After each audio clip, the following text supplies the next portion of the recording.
Yes, Mr. President, Bright Daniels, Juuko Mazinga. I one time heard about you explaining the Kibweta's massacre. Oh, 2,000 people. That occurred in Uganda on the 17th of March, 2000. And then was where, when you explained, it mentioned the Lord's Resistance Army of Joseph Kony. How do those two issues connect? Actually, many people and other concerned citizens of this world, many need to know the rightful story about LRA that existed for over 20 years, and also to know how it connects to the Kibweta's massacre. Thank you very much. Actually, it's a very big story. When you talk about the Lord's Resistance Army of Joseph Kony and the Kibweta massacre, it wouldn't have been the same story, but it has somewhere it connects. But let me first of all explain the Lord's Resistance Army of Joseph Kony that saved millions of people in the northern region. Certainly, Joseph Kony was there. He started the rebellion, which was a very simple insurgence in nature, immediately after URM-7 took off power in 1986. I think Joseph Kony started between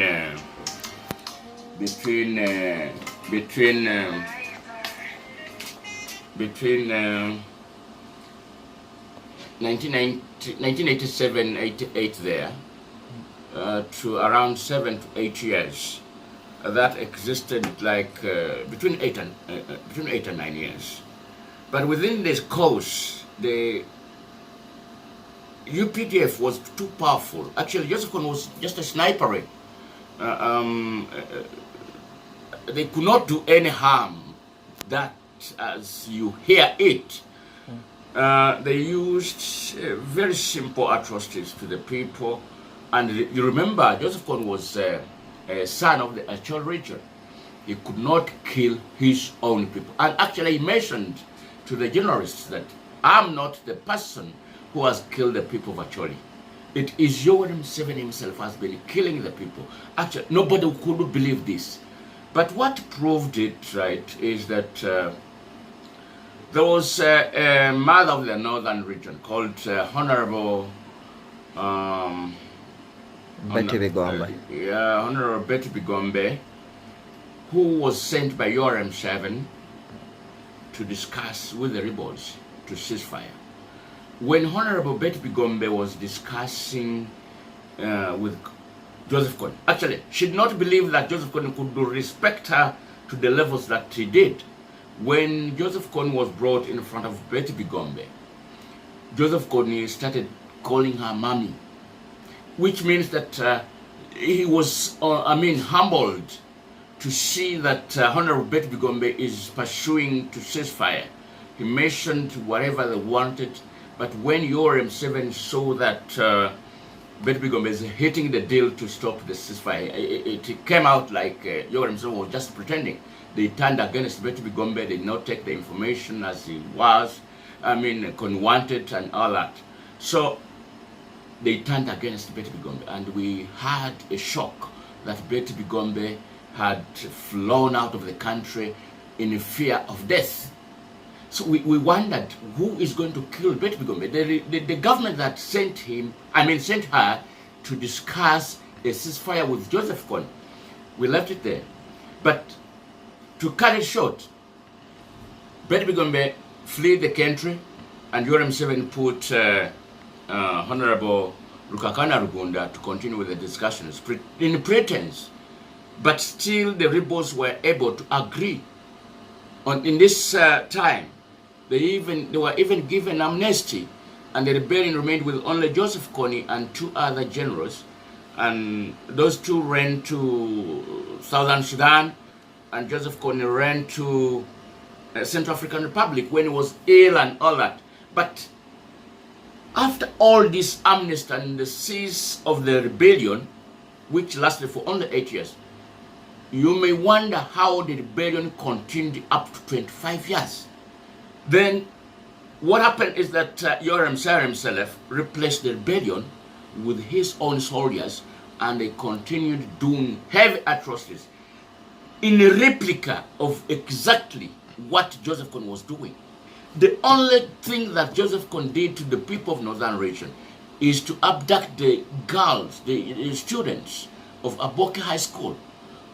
He wanted those girls to go to the bush because there were no women. But not these atrocities of killings, kidnapping, like young boys and all that. No, it was Yoram Museveni himself. And those that he kidnapped, those that they took from Northern Region and arrested, put in safe houses and military incarcerations, took quite long in those incarcerations through torture. Not because they were rebels, no. There were no rebels at that time, because the rebellion ceased and there was amnesty that was given to the remnants of the rebels. The UPDF killed all the rebels and there remained only 3. But these people in the community that Yoram Museveni just roughed up and started arresting them, because he did not have a feeling for the people of the Northern Region, because they were the people who were in power that he pushed out of power. So he wanted to eliminate them, and he used the advantage of Joseph Kony. He did not bring Joseph Kony. Joseph Kony was there. But when he pushed him out or vanquished the rebellion, he replaced the rebellion by his own soldiers of the UPDF. That's how it connects, that the people that he kidnapped, arrested, and put in the military incarcerations took over 10 years, 15 years. When it reached time that they wanted to release them, it could not be possible, because they could go back to the community and tell all the story that the life that I went through into those incarcerations. They decided to kill them, and plus some people probably from Rwanda that Kagame also wanted to kill, and they brought them here. You can see this. This is Chiwetere massacre. This was a dilapidated church, that was not functioning, that belonged to Joseph Chiwetere. And they put a big tent in this area, and they brought 2,000 people. These 2,000 people, it is most probable that there were some people that were further from Rwanda, and those that they kidnapped from the Northern Region, and they were killed in the same place. And that's how it connects. Otherwise, when the United States, during Obama administration, announced that they are bringing only 100 troops to help, because Yoram Museveni used to ask for money from the United States, Britain, and Europe that are fighting the rebellion. So he was very much interested to see that the rebellion is supposed to be there. He received money from those countries and put in a pocket to divide it with his generals, and they continued to purport as a rebellion in the Northern Region using his own soldiers. United States during Obama administration sent 100 troops to help Uganda to fight the rebellion. When they reached there, they could not see any, not even one person. And the place was cool, because Museveni withdrew his soldiers, and the place, there was no rebel at all. When they asked where are the rebels, they started pursuing Kony, who was in Central African Republic. But in Central African Republic, there was no any death. The death was in the Northern Region. Where are the rebels? They were not there. And that's not the only way Yoram Museveni used the word rebellion to kill people. He used also the Allied Democratic Forces. You remember there was a massacre, Kasese massacre. If you can look at this, they call also these rebels. That Kasese massacre of 2016 November. They went, found these people. They were armless. They were at this palace. You see, this palace is burnt. He sent his soldiers, his generals. They found people unarmed, not with a knife, not even a pistol, not with anything, not even a stick. They undressed them armlessly. They handcuffed them, and they shot them to death. These people that you see here, these ones, nothing. They killed them. And the women who ran to the scene to see what is happening at the king's palace, they undressed all these women and put them on one file and exposed them to the whole public to see their nakedness. This is how Museveni is managing the country. Actually, Museveni's killings and all that, it's a long story. Ugandans have died more than a place where there is a war like Yemen and Syria. If you add up the people that Yoweri Museveni has killed, and the people that have died in Syria, and the people that have died in Yemen, and the people that Idi Amin Dada, you cannot get the number that Yoweri Museveni has killed. That is what is happening in Uganda. So the way the Joseph Kony connects with the Chiwetere massacre is that the people who were kidnapped by the soldiers of Yoweri Museveni and kept in the military incarcerations were those who formed part of those that were killed in the Chiwetere massacre. All right. So what is it that all along the international community did not react or do anything on Yoweri Museveni? Yoweri Museveni is very treacherous. I remember, if you go to Google and search the massacres in Uganda, torture in Uganda, killings in Uganda by Yoweri Museveni, you'll find that a very big number of pages. If you put tortures in Uganda, brutality in Uganda, massacres in Uganda, safe houses in Uganda, and you search on Google, it will show you a very big number of pages showing you even the International Human Rights Watch warning Yoweri Museveni to do this. But they just stopped and warning him all along for the last 34 years. We could not understand exactly what it means that somebody can kill people in this manner, and the international community just continues to only to warn him that stop killing people.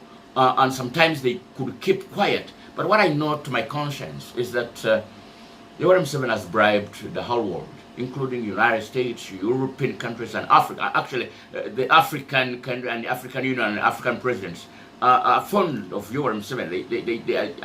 They watch and they are interested in seeing Uganda at this level. Till we came up with the people of FLD and Uganda Petrus, and we started exposing what is happening in Uganda by Yoweri Museveni and his NRM's extremist military class. And we show all this, we write letters, we petition them to come and help Uganda. That's when we started seeing that they are reacting. But before that, they could not, because Museveni gave them contracts. Museveni is purporting to help them on Sudan, purporting to help them in Somalia. So they thought that is a great leader. Two, you remember when Museveni came to power, they eulogized him as a great leader. I think they fear even to change their tongue and call him a dictator. So they just touching, you see Netherlands coming up to discuss this level of democracy for 35 years discussing with the same dictator. I think that was the problem, that the international community could not come in. And what I believe is that Yoweri Museveni had made everybody a friend, bribed every president, bribed every government through treacherous means. Okay. I have had, and I know that you want commanding a liberation struggle. How far and how you going to go about it? Actually, I wouldn't be the commander of the liberation struggle because I would have a lot of things to do. I'm a land person. Actually, I'm exorbitantly land, and I believe that I am land. But it came to a certain point that every Ugandan active citizen should have to participate in rescuing our nation. So I decided to leave all what I was doing, and I call upon some members of the Ugandan community where I live that Uganda is perishing.